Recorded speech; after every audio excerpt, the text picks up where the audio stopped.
It's good. It's good. Hi everyone, and welcome back to my channel. If you are new here, I am Jess, and today I'm going to be talking about rhubarb and everything about growing and harvesting and propagating this really fun spring plant. So rhubarb is a perennial, meaning that it comes back every year.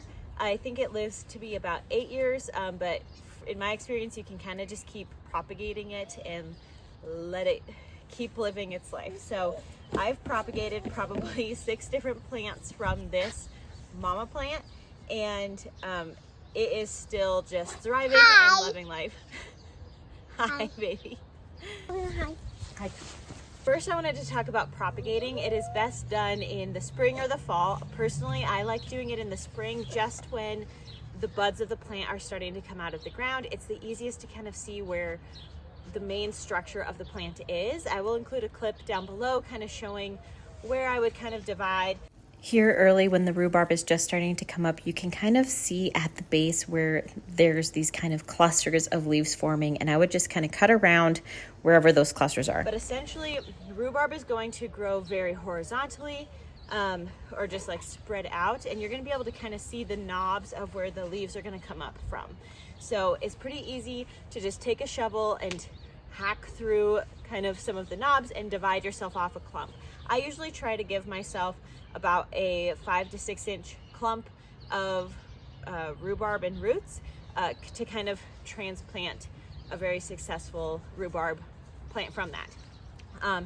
And I have one that I'll show you here in a second that I did last year. This is the plant that I propagated last year and planted up. It's obviously much smaller, but it is definitely coming along. In terms of conditions for growing rhubarb, I've found that it is my best neglected plant. I honestly kind of forget about this plant being here, but I have it in full sunshine. It gets the occasional rain. Very rarely do I remember to ever water it. So I've found that it does fairly well being drought tolerant, but I'm sure that it would produce more for you and love a little bit of extra water and attention than what mine gets, but it still does amazing for me. Rhubarb is best grown in a fertile but well-draining soil. So if you can kind of give it some compost, or I think people have said some like coffee grounds really work well, it would probably appreciate having some of those extra nutrients. And you're supposed to mulch it in the fall. I have not done that, and it is still done beautifully for me. So, hi, honey. So I have found that this plant is very forgiving and very hardy, and is a great beginner plant to add to your perennial garden, just because it's so successful and it's fairly difficult to kind of mess it up.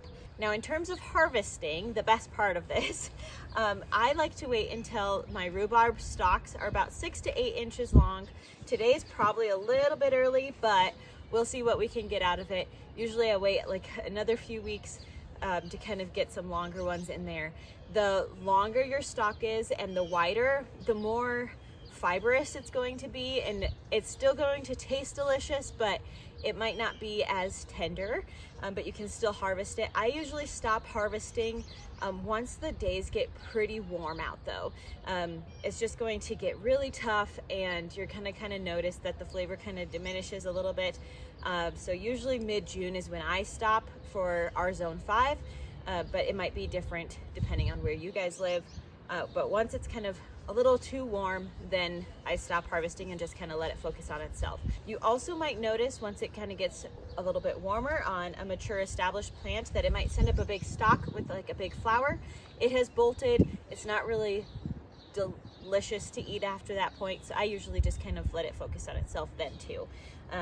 Whichever one comes first, I just don't really harvest it after that kind of middle of June month. The leaves on rhubarb are toxic to us, and I believe most animals like deer, so do not eat these. Mainly what you want to focus on is the actual red stalk part.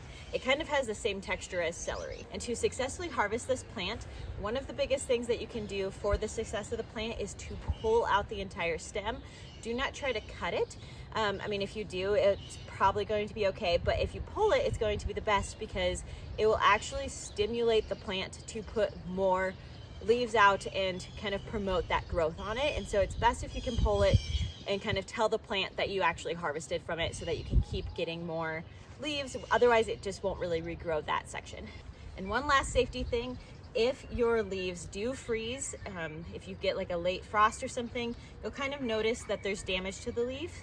But a lot of times I just kind of cut back the rhubarb at that point, or at least any of the leaves that look like they got damaged by frost, because that toxin that's in the leaves will kind of go back into the stem during that time and make the stem kind of poisonous to you. So just best practice would be to kind of cut that section off, or pull it out, I guess, and let the plant regrow itself.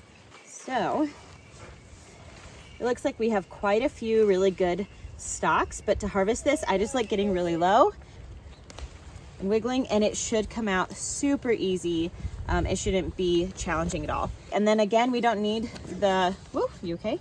We don't need the leaves, so I'm just going to kind of cut that off and throw it back here. And then the other part that I'm going to cut off is this base section.